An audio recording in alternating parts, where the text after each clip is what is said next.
So tell me about how the Woodyard came to be. In 1913, my grandfather was in the coal and wood business. He died in '48, and my father, who was the oldest son, he got the business. And he moved a couple times, and we finally wound up over here about 60 years ago. And so when did the barbecue restaurant come about? Oh, about 10 years ago, when we realized that the wood business is kind of, people just aren't buying it. We couldn't afford to be here, only selling a couple hundred cords of wood. Most of our wood comes from down southern Missouri. And as far as the kinds of wood, the big two woods around in Missouri and Kansas would be hickory and oak. And we sell a lot of that. Gates Barbecue, which is one of the biggest in town, they got 6 places. We've been selling them wood for 53 years, so that's kind of a long time. So, yeah. But we got the wood, so when it snows and rains, you got a problem, we got it. This is where the barbecue guys come. Yeah, that's right. This is where they come to get their wood. That's right. That's good. So you have been supplying wood to the barbecue industry for decades. Correct. And then the actual barbecue restaurant kind of came along later.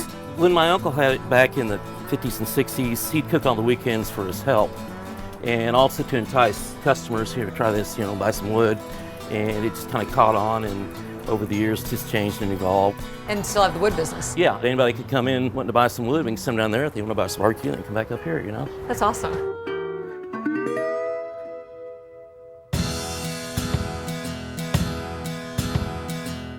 So when you are choosing something off of your menu, what are you reaching for?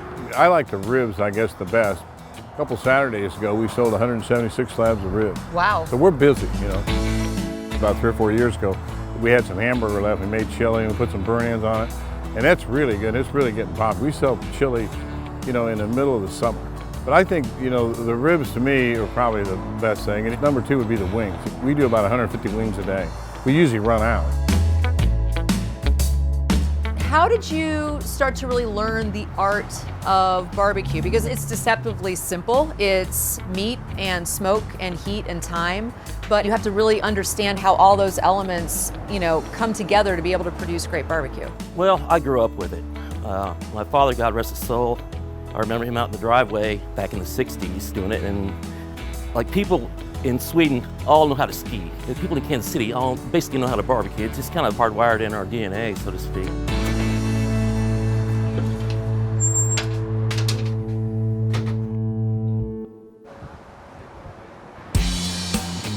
So when was this pit built? Because this thing is amazing. It's really beautiful, first off, but Yeah, you it don't is. see brick pits very often anymore. See, these 2 outer ones are lined with fire brick. They were built about 25 years ago, and there's like an inch gap for insulation, and it's really very versatile. I've got the convective, the heat drawn up. I've got conductive heat off the racks that are warming up, and I've got the radiant, which is heat coming off of the fire brick itself. What time do you normally come in the morning? Roughly 8 o'clock. So at 8 o'clock, and you start these pits behind us. Correct. And what kind of wood are you using? A mixture of oak and pecan, occasionally a piece of hickory, apple whenever I can scrounge any up. To me, that's a perfect blend. And so how do you get the fire to exactly the temperature that you're looking for? It takes some coaxing, Sometimes it doesn't always want to cooperate, a rainy day or in the winter. Yeah. That's when you find out what you're made of.